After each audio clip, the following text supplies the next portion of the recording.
are a part of Task Force 69, and you are tasked with taking out Ron Jerby. Understood. Do idiot!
Unmöglich!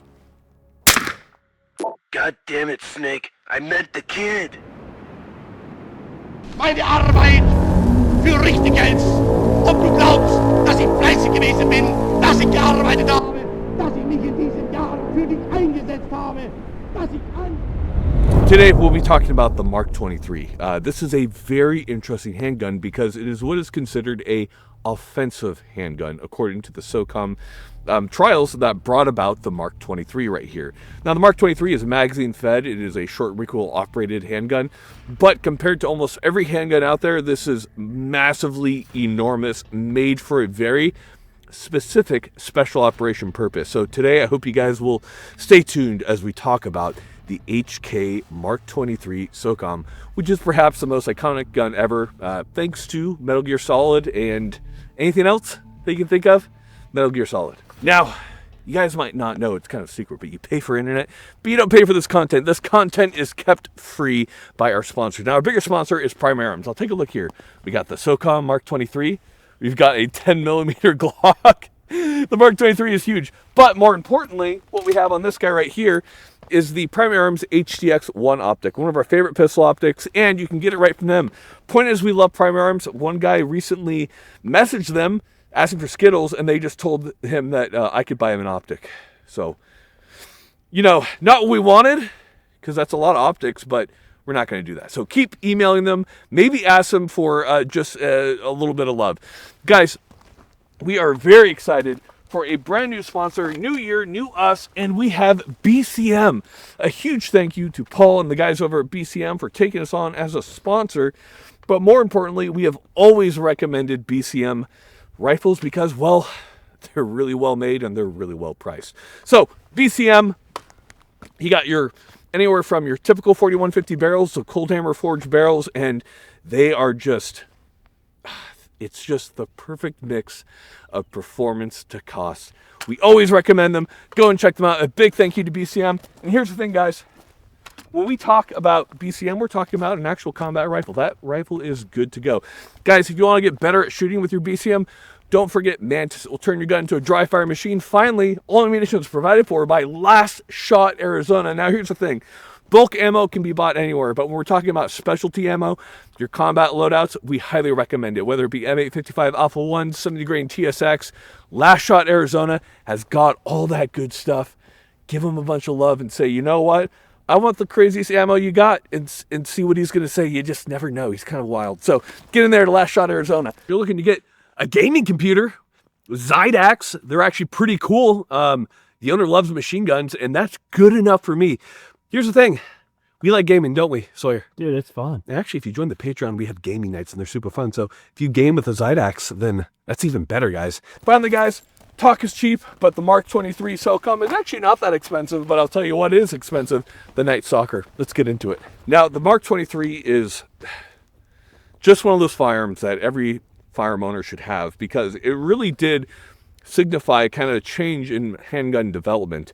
This gun, compared to any other gun that's ever been developed for military usage, went through the most punishing trials you can possibly imagine.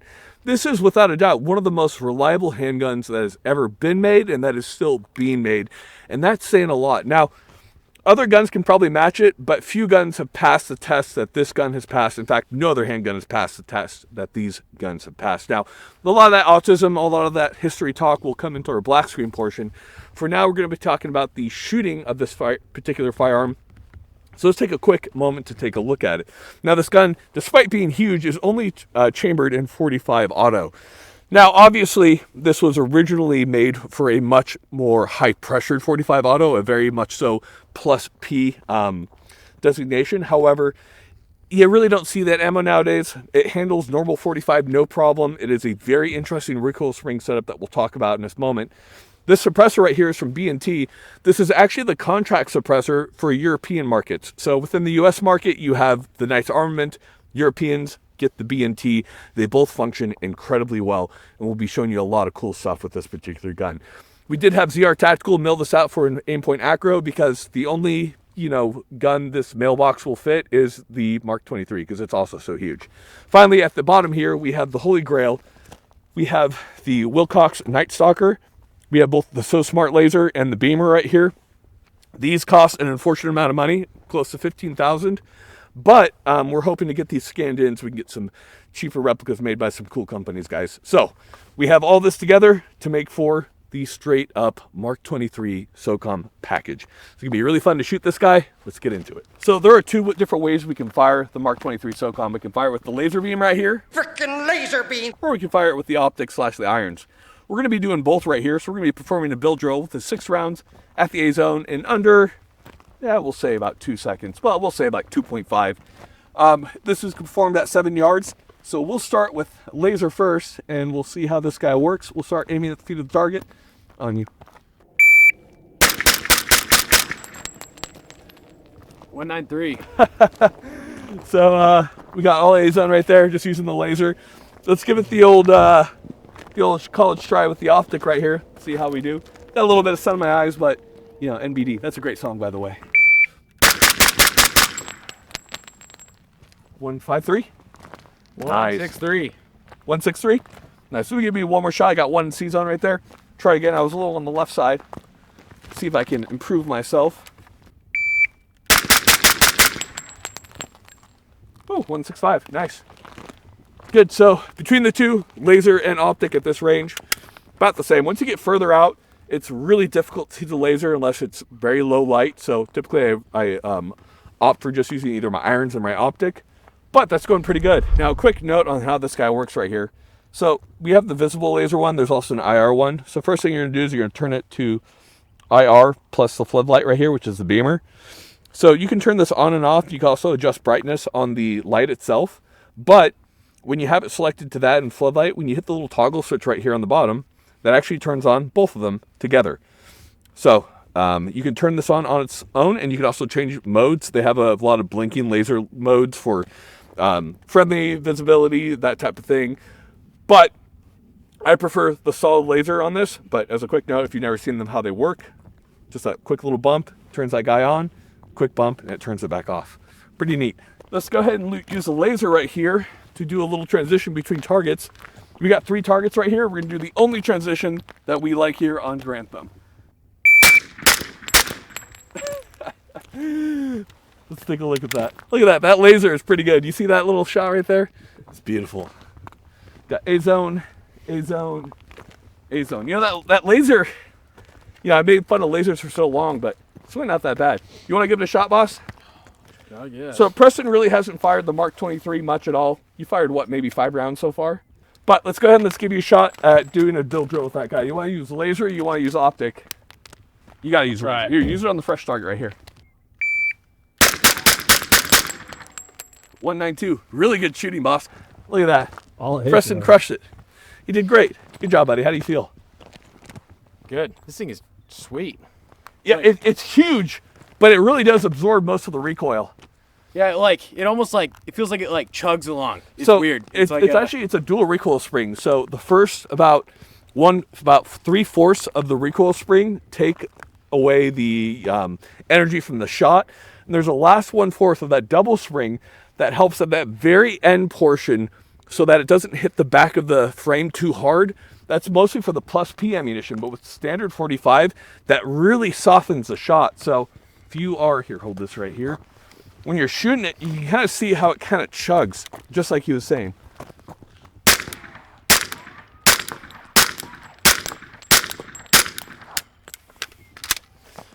Pretty freaking neat. It's a very controllable, very easy gun to shoot. But the next thing we're going to try out is, obviously we know that this gun is fairly quiet. It's firing 45 ACP, which is naturally subsonic, but you can actually make it even quieter by use of a wet shot as well as keeping the slide from moving. So let's move over to our assassination shots. Now, a subsonic round like the 45 ACP is great for a clandestine use. There's a lot of reasons that they chose 45. Ultimately, it came down to the fact that it was both subsonic and offered really good quote-unquote stopping power. Its ballistics in the 90s were superior to 9mm, although they're a little bit more matched nowadays. We'll do another video on that. But for now, let's talk about this as a clandestine weapon. It is an offensive clandestine weapon. Now, if you fire suppressed, the biggest noise that you're getting actually out of this guy is actually the sound of the slide itself. Every time you fire, this whole thing is cycling. So we're going to show you two different methods. We're going to show you one with the gun cycling, one keeping it from cycling, and then we'll show you a wet shot with this gun, which is psychotically good. So first off, go ahead and fire this guy just normal. You guys will be at normal distance from me. Pretty quiet overall. Okay, let's go ahead and have you back up to the rocks right over there, Sawyer. We'll fire one more round so you guys can hear. Now what we're going to do is we're going to show you what it's like to lock the slide when we fire it. Obviously the slide makes a lot of noise. So all we have to do here is we can hold the slide with an optic there. It makes it really easy. So I'm going to push into the optic, pull back against the gun, and that will keep the slide from moving. That's going to keep a lot of that noise from that suppressor from making noise. So let's go ahead and do one more. Pretty quiet, but let's see what it sounds like when you guys are a little bit further. Slide locked. Now we've done both. Now, obviously there's some, some sound that we should be able to get rid of. So what we're going to do is we're going to use a wet shot right here. So we have our very nice thermal spring water. Really, you can use spit, you can use urine, you can use water, whatever you want. But by putting water into the can, you make it a wet shot. The water acts as an ablative material. So let's go ahead. Let's see what that sounds like. Pretty dang quiet. Now, let's go ahead and let's reset that and let's lock the slide. You guys ready? Mm-hmm.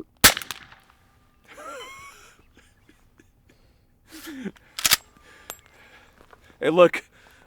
I'm Luigi. Dude, that is really quiet. That's okay. Psychotically quiet. Now, you guys have heard it close. Let's go ahead and let's hear it farther. So, we're going to do slide lock, slide unlocked. You tell me which sounds better. Okay, slide locked. Let's get a little bit more water.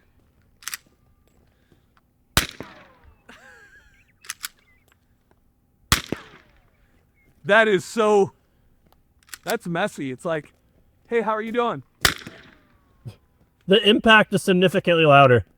That's crazy, dude. Do a little steel here.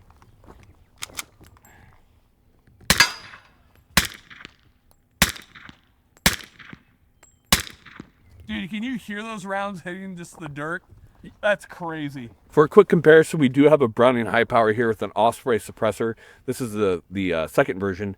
Now, obviously, these aren't exactly comparable in terms of suppressor quality, etc. But should kind of give you an idea of the supersonic crack from 9mm versus 45.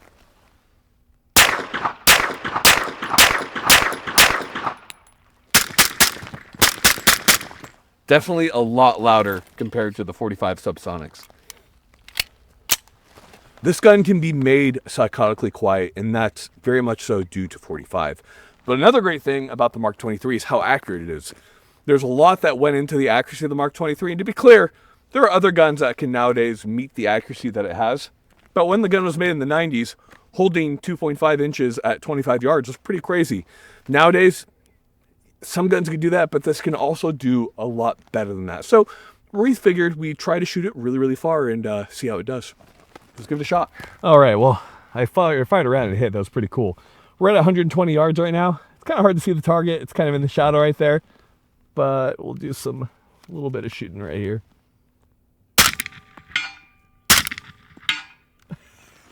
That's super easy. This gun is so accurate. God, it's actually hard to see that little guy. Maybe I'm just getting old, dude. No, apparently I still got it. Remember, there's some guns we just have so much trouble with shooting at this distance, and I mean, it really does go to show that this is a very, very accurate gun. In fact, it's so accurate, what do you think we shoot it at 300 yards? Dude, let's do it. Okay, so we're going to try to shoot this guy at the 300. So I'm going to start at 150 here at those lower targets. They're very visible, so we'll see if we can get it.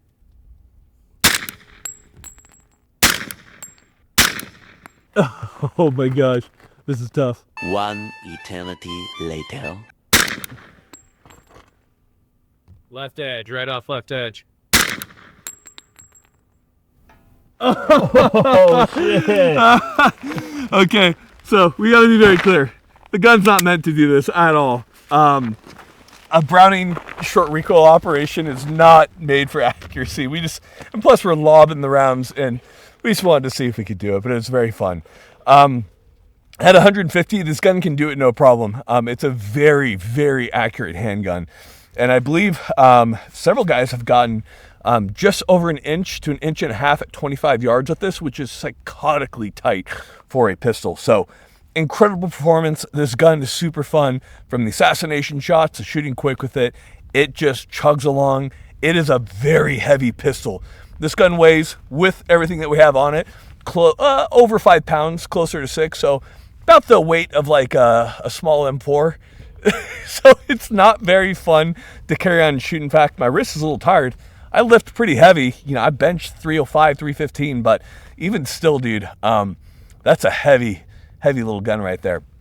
With all that being said, we've done a lot of shooting with it. Let's go ahead. Let's get into the black screen portion. Let's get autistic. Let's delve into the history, but more importantly, the details of this firearm. What makes it what it is? So here we're going to talk about how our autism knows no bounds. We've done a lot of shooting, so a lot of talking. Now, got a little bit of windburn on my face, guys. Just deal with it. Figured we could power through this anyhow. You guys shouldn't care too much about my looks. Now, right here we have the Mark 23 offensive handgun.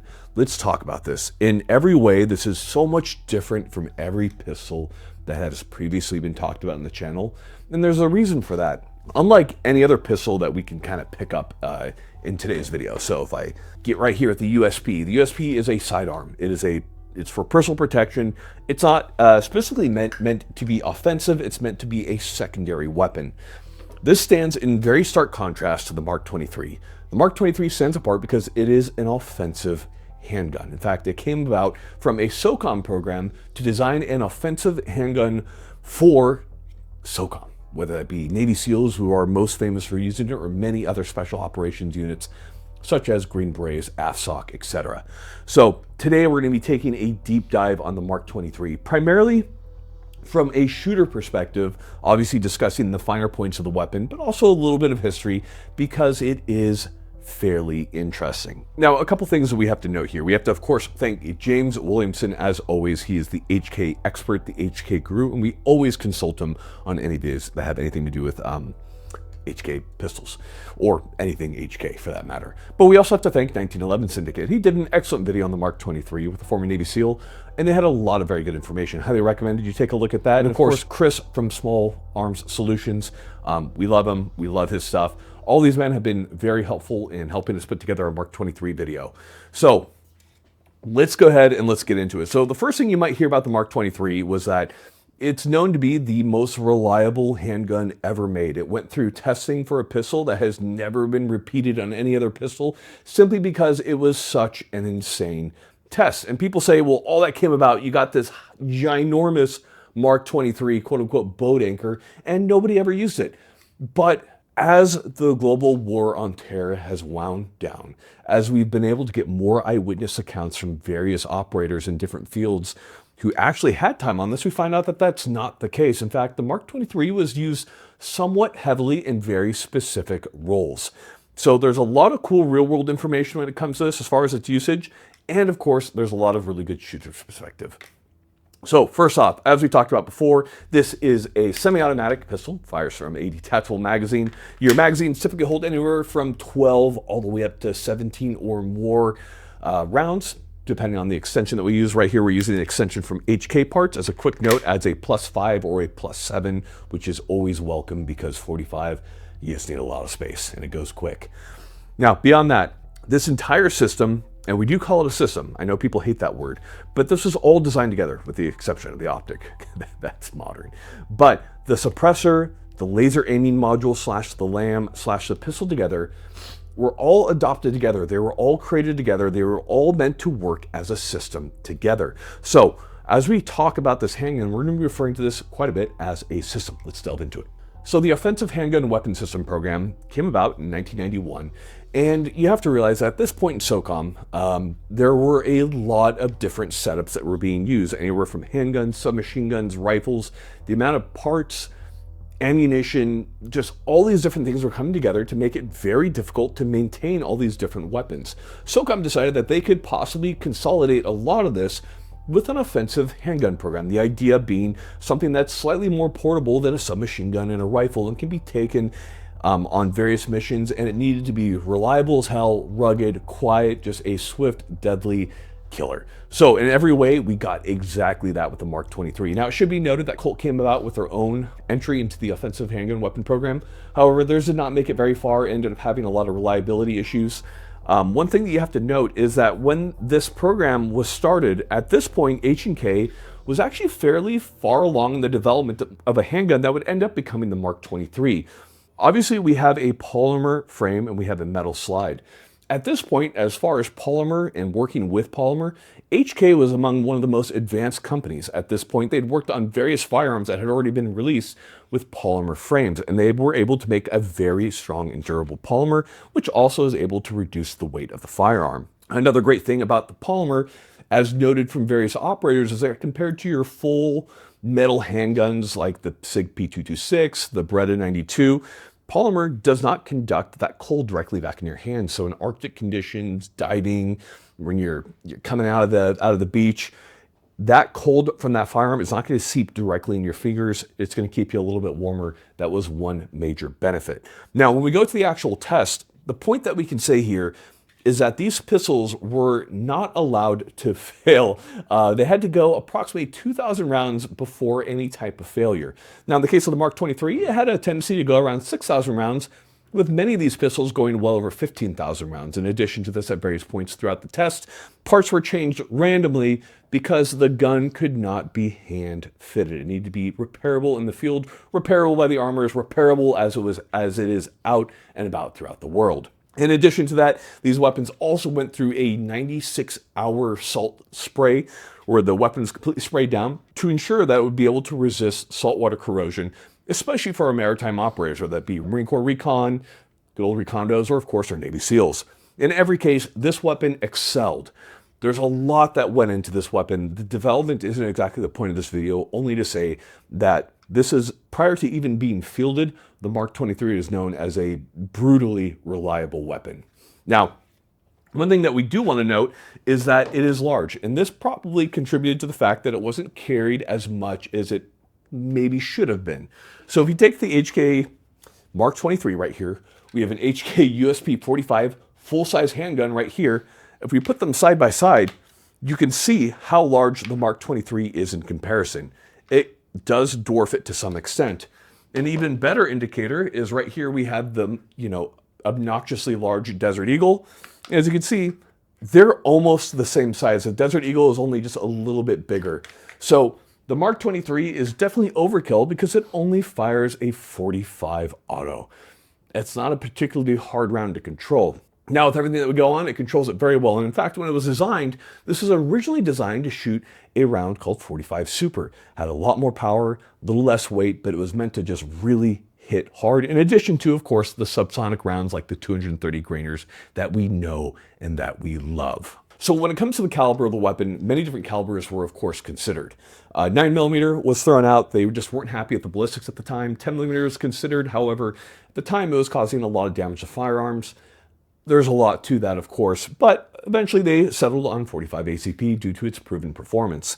And indeed, this was definitely well liked about the Mark 23, is up to 45 ACP does hit with some good amount of authority. And again, these have been used in combat. So all that comes together, we have the Mark 23. 1991 to 1996 is the offensive handgun weapon program, and Mark 23 is accepted.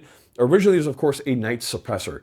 Now, the Knight suppressor is for the American market. However, Knights would have some issues exporting it outside of the US. For that reason, HK did go to B&T, a massive suppressor maker in Europe, and they had B&T make the can for the European market. So for a long time, you didn't see these on the civilian market because they were just made OEM'd for the HK Mark 23 for any of their European or other countries that wanted to get their hands on them. But this is absolutely in every way tested to the same specs as the Knight's Armament and has a lot of the same features. So let's go ahead and let's talk about the suppressor to start. So first off, one thing that's very interesting is, of course, going to be the thread pitch. The Mark 23 does use a 16x1 right-hand thread pitch. Now, compared to your typical .578-28, this is a lot different. Now, the question is why? A lot of it came down to contract requirements. Another nice thing about it is it's full 3 turns to screw the suppressor all the way down. That's pretty lightning quick as far as attaching it. Some people have noted that they have had issues with their Mark 23 SOCOM suppressor from B&T walking off during shooting. I haven't had that myself. Now, when I first got it, the O-ring that's on the inside of the mount right here was missing on the suppressor, unbeknownst to me. So after I sent it back to B&T because it kept walking off, they reinstalled that. It had been forgotten during the installation. Once I had that, I have not had any issues with the suppressor walking off. And believe me, when we were shooting during filming, I was definitely checking it, but I never had it walk off. It's still a good idea. You check your suppressors on pistols, do the amount of recoil, the Nielsen device on the pistol. There's definitely always going to be a chance of that suppressor beginning to unthread itself. Is it that big of a deal? It can be. It's going to change your point of impact.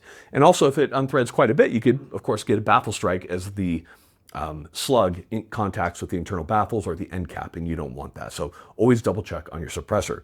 Just like the Knight suppressor, I went through a crazy amount of tests. Now, when Carl was interviewed about the Mark 23 SOCOM suppressor, they're like, well, why is this good? Is there any improvements? And he said, well, it went 10,000 rounds without affecting reliability of the handgun. Good enough for me, Carl. Good enough for me, man. So let's go ahead and let's unthread this little guy right here. Okay, we got this guy off. Let's talk about a couple really cool things about it. First off, we have a nice size suppressor. Really takes a lot of that volume out. It can be fired wet, as we demonstrated with water, saliva, whatever you want in there.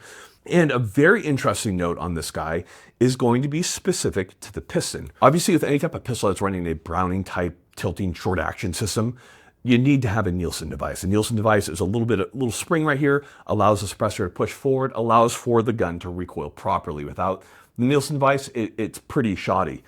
So what's very interesting, just like the Knight suppressor, is if we unscrew this back collar right here, there's these teeth on the back of the Nielsen device. So this thing's a little baked in there. We've been shooting the hell out of it. Let me see if I can get this little guy loose. You know, easier than that, we can just thread this guy on and then pull it straight off.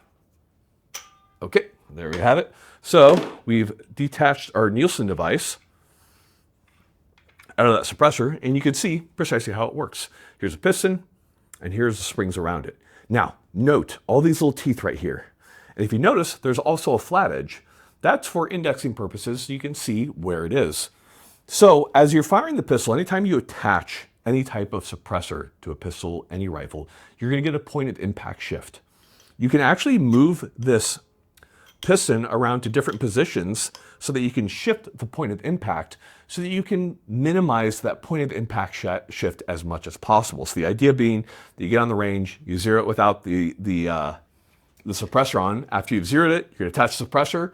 You're going to see what the POI shift is, and you're going to continue to rotate this piston system until you get to a position that works the best for a minimal shift. And then you set it and forget it with a little locking collar right there. So let's go ahead, let's put this guy back in. I've now lost my zero off this suppressor, but it was worth it to show you guys. All right, we got it back into place. You can also unthread the collar right here and just do it, just kind of rotate the suppressor around as a quick note. So there's multiple ways to minimize that point of impact shift. So first things first, suppressor, very cool. And it was tested specifically on the Mark 23 during its testing in the offensive handgun weapon program. This is a very reliable gun. With the suppressor on there, we didn't have a single malfunction. This whole gun, and I can tell you, almost every gun, when you suppress it, will have malfunctions. So that's really saying a lot about the Mark 23, and you're gonna understand why it functions in just a little bit here. From there, let's move over to the barrel. Let's talk about that. So when we're talking about the barrel, we're talking about the classic cold hammer forged barrel that HK is known for. Their barrel steel is incredible, and it's made to such a high precision and a high strength that it's not uncommon for whether it be an MP5, UMP45, Mark 23, to get a squib lodged in the barrel. That's when a round fires, doesn't either have any gunpowder in it or only partial ignition of the gunpowder, so that when it fires that slug, it doesn't have enough energy to exit the barrel. So then you have a lodged projectile in the barrel. The next round on almost every firearm is typically going to blow the gun up or blow the barrel up. In most cases, these barrels are so strong that if you were to fire behind that slug, it will just fire those both slugs right out with each other. Now, you don't want to do that, of course, but they are very, very strong barrels. I'm definitely not saying to do that. I'm just saying in testing, it's been well proven that HKs will do it. Now, the reason for that is cold hammer forging, of course, is just a incredibly strong process for metal. Just make sure it's to that point that we want it for a combat military firearm. In addition to that, your HK Mark 23s do not have traditional lands and grooves when it comes to your rifling. It has polygonal rifling. So how that differs is rather than having lands and grooves, it's actual angled surfaces. Now, this does several things. This is going to increase the ability for the bullet to get a very good seal in the bullet. There's not going to be any gas escaping in those grooves in the rifling. In addition to this, it also massively decreases the amount of wear that it's going to get. These barrels last for a very, very long time. So all these together make for a very good barrel. Now, what was really important, Spear Gold Dot, good stuff right there. Now, what was really important was that this rifle, what was really important, I almost said this rifle, what's really important about this handgun is that it was very, very accurate. Now, they expected 2.5 inches at 25 yards. It's not crazy nowadays with handguns, but back then it was definitely asking a lot. And even today, this is known as a very accurate handgun. Obviously, the Mark 23 can do 2.5 inches at 25 yards. But indeed, a lot of people have noted that it's able to do anything from 1 to 1.5 inches at 25 yards, which is a very accurate handgun. Now, how they do that is obviously you're going to have some variability every time the gun cycles. And the barrel might not always sit in the same place. This can affect accuracy. How they got around that is you can see this little O-ring right here. As the gun fires, the O-ring swells. This settles perfectly into place where it should be within the slide, so that the next shot ensures that you're going to pretty much put that round exactly where that first round was. An elegant solution to a what a lot of people thought was a complicated problem. These O-rings will last for a long time. People say for between 5,000 to 10,000 rounds, and you can get like a bunch of them for literally nothing. So it's not that big of a deal. The gun will, of course, function without the O-ring, as a quick note, but I just have like a little box of them. I have like a couple hundred. I'll never use them, ever. Well, if I do, that'd be cool. That means I'm shooting a bunch. I digress. From there, it's going to be important to talk about the recoil assembly. This is a very interesting portion when it comes to the Mark 23. Let's delve into it. I know you guys love that phrase. To take a look at the recoil spring, we're of course going to take the gun down. So you can notice this little notch right here, not the main notch that catches everything. This is so that you can line it up with your slide stop right there, and then you push the pin out. So push it through. You're a little low. Oh, sorry guys. Okay, we got it right there. Okay, so we have the whole firearm right here. Here's a slide stop pin, and we have the slide. Now, one thing I want you to take a look at is look at that recoil assembly. Now, that recoil assembly is ginormous. Here, hand me that Glock 18 right there, right behind you. Okay, so let's compare this to another handgun. So right here we have a good old Glock. Oh, whoops. I just did what the FBI director did. On a Glock 18, you need to make sure it's in semi when you do the takedown lever, otherwise it won't. Quick note, here we have a Gen 3 Glock. Of course, it's 9mm, but even your 10mm will be about the same size, and you can see the recoil spring size on the Mark 23. It is pretty stark. Can they see that pretty well? Oh yeah. It's like you, her best friend that you shouldn't worry about. He's just a friend. There's a couple things to note here about the recoil assembly that's going to be very important. So let me go ahead and pop this out. As you can tell, it's not under a lot of tension. It's very easy to take down. So taking a look at this, first off, very beefy, very overbuilt. This is very typical of HK. But if you notice, it's a dual recoil spring assembly, with the exception being that about the last 2/3, you have a secondary, much stronger spring. So how does it work? Well, it's actually quite simple. When the gun fires, this main recoil assembly is, of course, to slow down the slide, and of course, to bring the slide forward. So every time it fires, the whole thing's going to compress. Now, as it's getting towards the end of its travel, when it's able to eject the round, it's going to hit this back portion of this much stronger spring. What that secondary spring does is ensures that as that slide's coming back, especially with 45 supers, harder ammo, especially shooting suppress, when the velocity of that slide is so much more, that's going to slow it down before it hits at the back of the frame. What that's going to do is decrease the felt recoil on the firearm. Now, this system is actually still used on the USPs today, and is probably attributable to why they shoot so softly. From the recoil spring assembly, let's take a look at the slide itself. One thing that we can note about the slide is it is ginormous. Indeed, it is machined from one solid block of steel. This is a very solid piece, and that was made very deliberately to ensure there would not be any breakages. At this point, you have to realize that multiple guns have had failures. The Beretta 92 most famously in having its slides cracked in half. H&K obviously didn't want any problems, especially being that they were going to be firing primarily suppressed along with 45 Super or 45 plus P. That's a lot to put a handgun through. This slide is super overbuilt, it is super heavy, it is super durable, and it slows down that slide with a suppressor. In addition to that, also kills a lot of that felt recoil. So when you're firing this thing and this huge slide's moving, it's a very odd sensation because it is a soft recoil. However, you definitely do feel it because you do have a lot of weight moving around on the system. It's not the lightest recoil despite all the weight, but it works very well, especially when you consider the time period that it was made. A fairly forward-thinking design. Now, on the sights, you might notice that they are a little bit raised. This is, of course, to clear the suppressor that they're going to be shooting over. The sights are adjustable, and they are wonderful. In this case, we had ZR Tactical machine in an acro slot. Acro being the only optic that actually looks good. The mailbox is not going to look good anywhere else. Just kidding, the acro is a great optic. Moving back from the slide right here, and if you notice, there's no forward serrations. The earlier examples of the Mark 23 before it got standardized did have forward serrations. Those were removed. You only have rear serrations now, as a quick note. Moving down from there, we're probably going to look at one of the rarest parts of the firearm that we have right here, and this is going to be the Wilcox Night Stalker. The Night Stalker is a combination of the So Smart laser and the beamer, which makes sense because it's a light, obviously.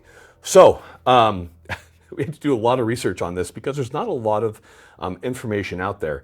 There are, of course, different laser aiming modules that were made for the Mark 23, including one from Insight, which is also quite good.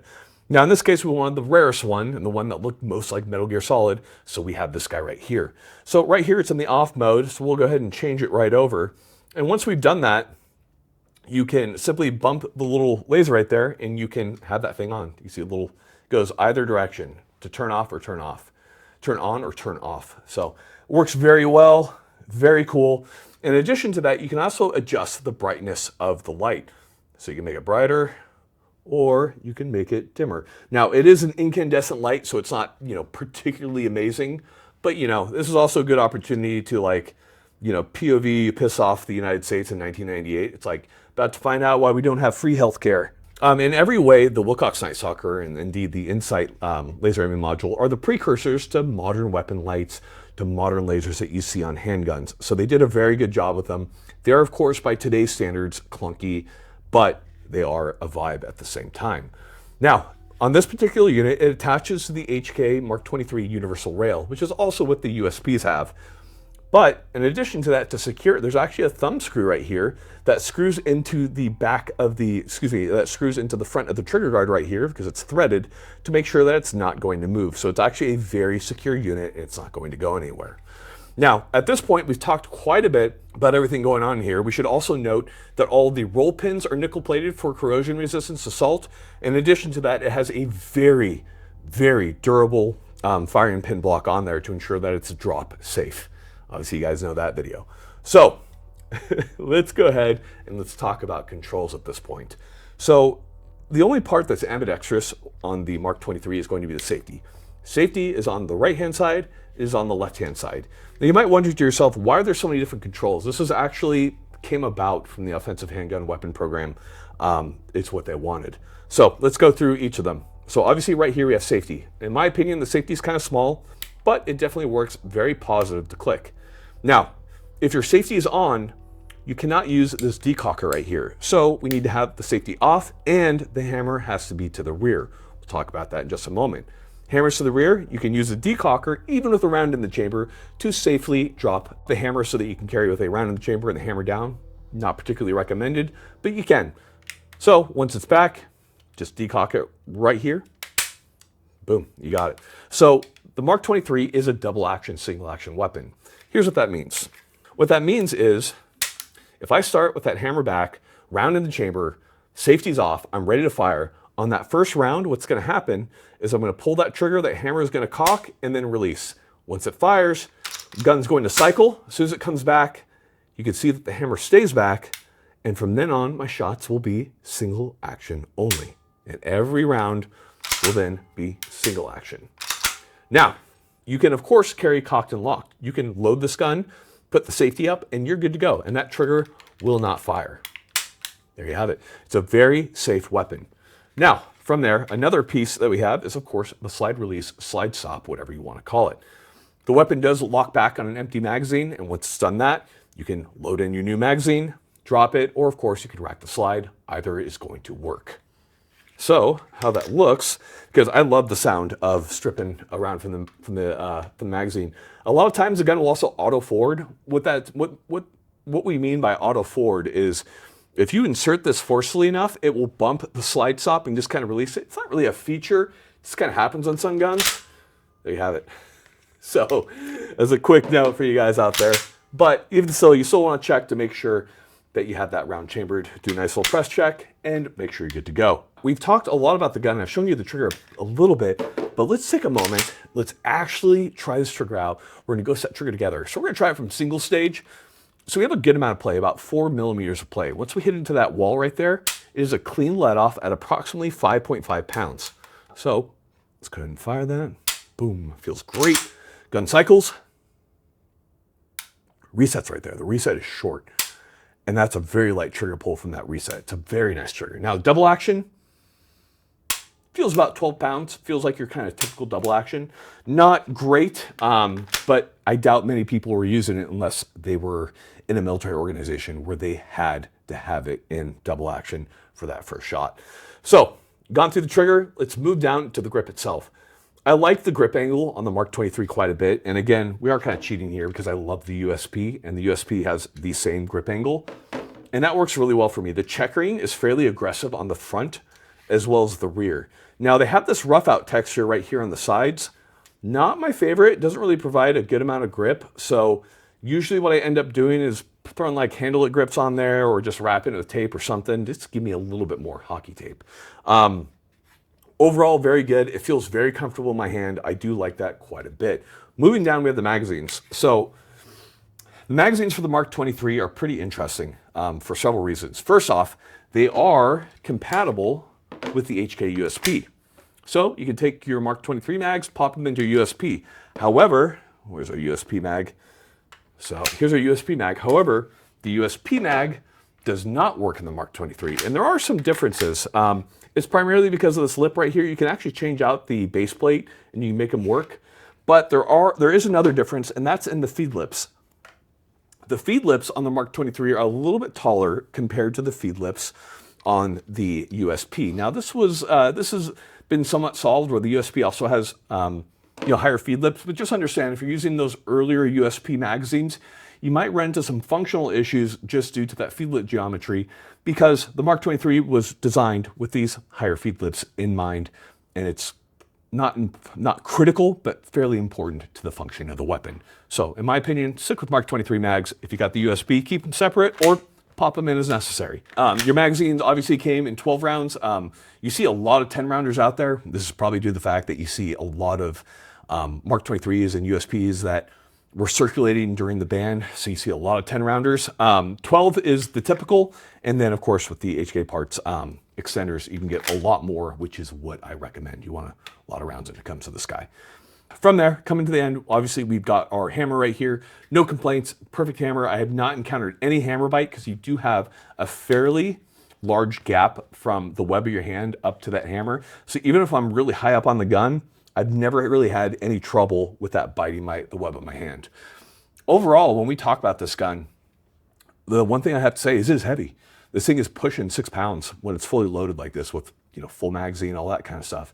So you're basically lifting up a little honey badger every time you do it.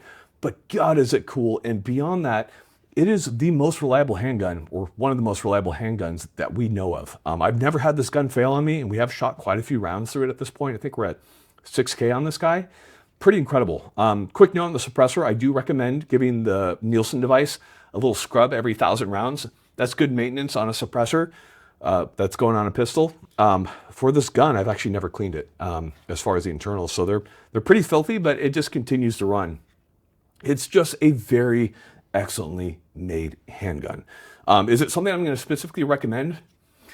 Probably not. This is definitely more of a history, more of a nostalgia piece. But if this is what you have and what you choose to use, you're not going to be undergunned. This is crazy. The hardest part about the Mark 23 is going to be finding a holster that fits it. Obviously, Eagle Industries, LBT, they all make those older cloth holsters for it. That's probably what you're going to have to go with. It is a vibe. It is cool, guys. The point is, it's not going to matter if you're not getting training. So get out there, get training. Train with your Mark 23. If there's a guy out here who's actually training like Solid Snake and just running around popping people, that's terrifying, dude. I'm so scared of them. So get out there, train. As always, guys, final thing for you guys would be a little bit of dad advice. A little bit of dad advice for today is going to be, man, you know what? Your cardio's probably lacking. Get out there, hop on the Stairmaster, get that heart rate up, get better. That's what's going to matter. Final things, guys, it's going to be Patreon. If you want to hop out there on game nights, we're playing Battlefield 6, we're playing Ready or Not, we're having a great time, and me and Sawyer are pretty bad at it. No, it's, yeah. Definitely. Yeah, so you'll probably kill us, and it's a good time. So get in there, get in the Patreon. Highest tier gets to game nights.